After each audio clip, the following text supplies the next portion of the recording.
All right, so real quick, let's call it testimony time. So at one point in time, I used to be afraid that people would know I see. What do I mean by this? This is for all my seers out there. If you know, you know. So growing up, right? Oh my God, we're going to go there. Let's go there. Growing up, I didn't recognize that I saw, right? And so I constantly was kind of bullied, if you would, for my mouth. And I think I've spoken about this before. Like, I didn't know that I would be speaking people's truth. And growing up as a young girl, like just having casual conversation, I'd literally be speaking people's truth, right? And in a lot of those cases, like let's say I'm talking to Felicia, okay, and me and her just having casual conversation, but the things that I'm saying, maybe Felicia has told Keisha, okay, and now Felicia's looking at me like, so did Keisha tell her my business? Because I've only ever told one other person this, and this is Keisha. You get what I'm saying?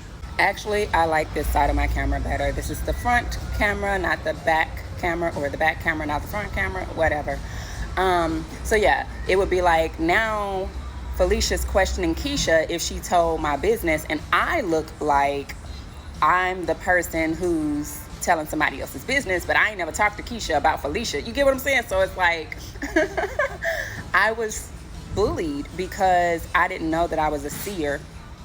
I didn't know that I saw people's truth.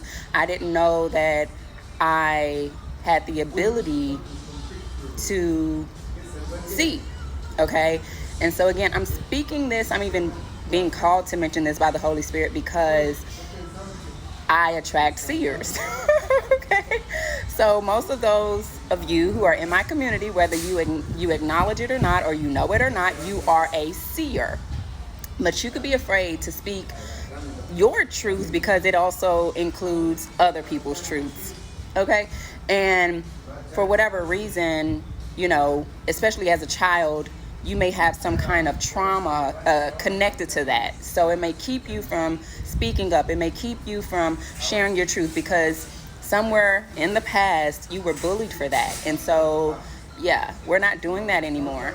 You are stepping into your authenticity and you're not being afraid that people see or know that you see, okay?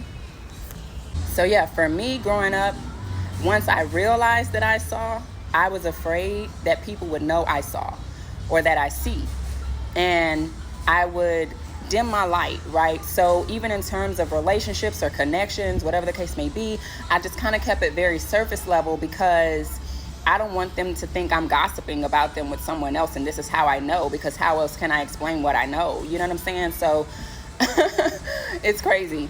You just kind of keep a lot of things bottled up at that point, even if you know things that are detrimental to someone's person or like their character or whatever the case may be, and you'll still keep those relationships because how else can you explain you're distancing yourself from this person without explaining or sharing that this person's no good? Not at all, not at all, not at all. So yeah, seers, it's your time to come out of the closet. Come out the closet, baby. Come out of the closet. You see, we know you see, I know you see, and no one can stop what you see. You know what I'm saying? It was a gift given to you by God. And even in terms of tarot, because I'm hearing tarot right now, even in terms of tarot, right? We've spoken about this before. You guys who may know my past, and some of you may not. You don't need the cards, beloved. I know somewhere in you, you feel like, I just need to trust myself. I just need to know that what I'm seeing is valid, baby. It's valid. I promise you, it's valid. And you don't need those cards. You don't need those cards. You were a seer before the cards ever entered into your narrative, into your vortex, your reality. Before you even knew cards existed, you were a seer. Okay, you don't need those things to confirm what you already know. You need the Holy Spirit to tell you if what's true and what's not. Okay, and that's it. That's all. You are a seer. Accept that, receive that, All right. And believe that. Okay. Because it's your gift and it's what God has given you. So we can't be afraid to let people know that we see. But I guarantee you, when people find out you see, they're going to be afraid of you. So I love you. Toodles.